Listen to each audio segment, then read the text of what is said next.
and I'm the curator here at this wonderful, beautiful, fantastic museum. And I've been here for 1.5 years now, and I love everything about it. I'm here Tuesday through Saturday from 1 to 5. If anybody knows, let's say you have a family member that's has to work over, just give me a few days notice, give me a call, and I'll stay as late as you want. If you don't get here till 4:30, we'll stay till 7. I don't care, I love doing it, and I've had people who've had to do that before. So if you ever have that, just give me a call. Now, I need to tell you, I leaned over and I had told my daughter earlier when I saw so many people coming in, I told her, I said, you know, I think I left the oven on at home. I need to go home. But for all of you who know me, you know under no circumstances do I turn on my oven because I don't cook. That's not even a thing. Also, before I forget, and I'm looking right at her, I had this written down. She knows who this is. I want to thank Missy, who works at the library. Missy, raise your hand for me. Missy, without Missy helping me on a couple sections, I wouldn't have had the things that I have. So Missy, you'll go to mention it again, but I want to thank you up front, okay? This started with this beautiful painting right here. And I'm just going to read it as I wrote it down to let people know, to make sure I have it in order. Matthew, do you want to pass papers out for Mama when it's time? Okay, I'm going to take that as a no, honey, okay?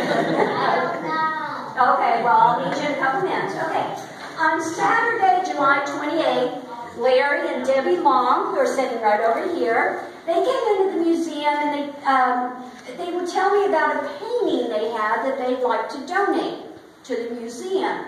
And they said it was from a gentleman named Garald Lee Nees. And they wanted to know if we would want this painting.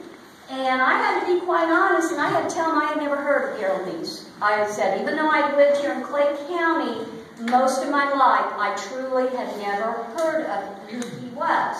So Larry told me about Garald, and I was fascinated by the story. And for those of you who also might not know who he was a gentleman who lived in Quarry, and who at the age of 15 became completely paralyzed and went on to become a world-famous artist and painter.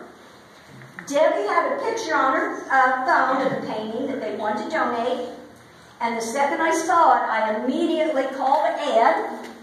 Where'd you go? I immediately called Ed to see if it was okay to accept it, and Ed said yes. Now, Ed, I want to stop right here and say something in a minute. I don't mean to embarrass you, but I have got to say this, okay? That I haven't had a chance. I hope this doesn't embarrass you too much, but I have to take this time to thank you for all the help you've given me this past 1.5 years. And I'm not kidding, guys. If I had given Ed a dime for every time I mentioned his name, wrote him a note, or called him on the phone, Ed and Frida would be able to take at least 4 cruises a year. At least. And I'm going when can we start? Well, let me explain this to you too. And I don't mean those small 3-day weekend cruises. I'm talking about those week-long, anywhere Frida wants to go cruises. Okay? This gentleman, I'm going to give you just a very small example of what I'm talking about. When I give a tour, this is how I constantly tell people. I'll say things like, Ed told me this. Ed told me this building was built in such and such a year. He showed me this. Ed had a folder, Ed had a picture, on and on and on. It's a constant Ed.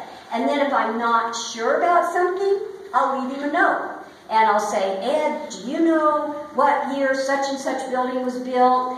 Ed, where was the twig factory located? On and on and on. And the notes I leave that man, sometimes they're like books. Here's one of them. Ed, here I go again. So many things. And that's what it says up at the top. This one says, Ed, it's me again. As though he's not going to know it's me. As though he won't know it's me. Ed, thank you. Very, very much. Thank you.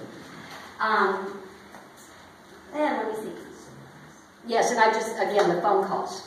So anyway, Debbie and Larry did not have the picture with them on Saturday, but when I came back to work on Tuesday, they brought it in. The very second I saw it, I fell in love with it. I set it on the table in the main room upstairs, and for the next week or so, it wasn't even setting up like this, it was laying down, but for the next week and a half, every time I would walk by that table, I would just come to a complete stop and look at it. I can't even describe it. Not only is it a beautiful painting, but to me it's so peaceful. Excuse me. So peaceful. And every time I walk by it, I'd see something more of a detail in it.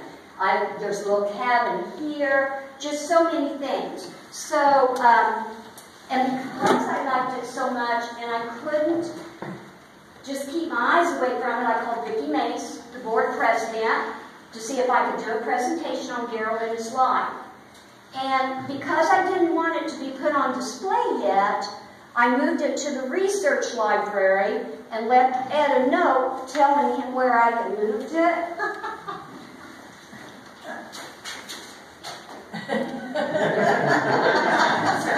That's a start.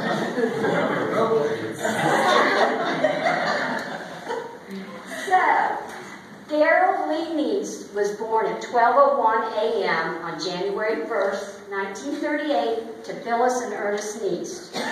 Garald said that the church bells were still ringing at the time of his arrival. Since Garald was a New Year's baby in 1938, his family won a number of prizes from the area merchants and stores. Upstairs here at the museum, we have the Brazil newspapers from 1938, so I went through them trying to find the article about Garald's birth. But there was no mention of his birth at all, so one evening I went over to the library and I went through the microfilm, and again, nothing. Okay. So I had searched and couldn't find anything. I had told Missy over at the library what I was looking for, and I told her that maybe they just didn't put that kind of stuff in the paper back then. She called me a couple days later, and she had figured out the problem. Garald was born in Vigo County.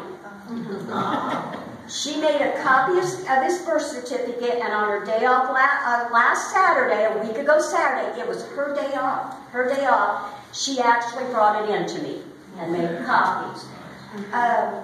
Let's see, I'm trying to find, oh, it's over here. Matthew, did you want to pass these out, honey?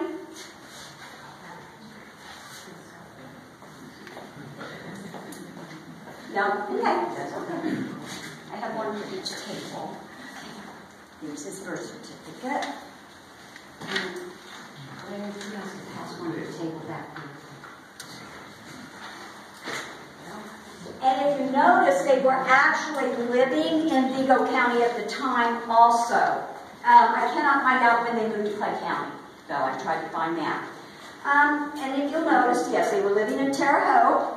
I called the Terre Haute Library to see if they had a copy of the article about the New Year's baby, and they were nice enough to look the entire month of January 1938, but they could find no articles about his birth. So again, now I really am assuming that maybe they didn't put articles in the paper. For the first 15 years of his life, Garald enjoyed and participated in all of the things that his friends did. He enjoyed fishing, hunting, and playing basketball for Corey High School. The basketball team was called the Apple Boys, and in 1953, just prior to his accident, Garald, whose number was number 12, was the tallest member of the basketball team. Prior to his accident, Garald thought he had a bright future in basketball. And on page 28 of this book that I have, and again, thanks to Missy, this came from the library, and on page 28, there's a picture and the rest of the team, and he is the tallest one on there. He also loved riding his Harley-Davidson motorcycle. Now, there are two aspects of Garald's life that I want to touch base on right now to keep things in the correct order, but I'm going to come back to them and go into more detail after I cover his life as an adult. Believe me, there is a method to my madness. The first thing I want to briefly mention is a swimming accident which occurred on August 26, 1953, and which left Garald completely paralyzed. He was 15 years old at the time. The second thing I will come back to is Garald's high school completion.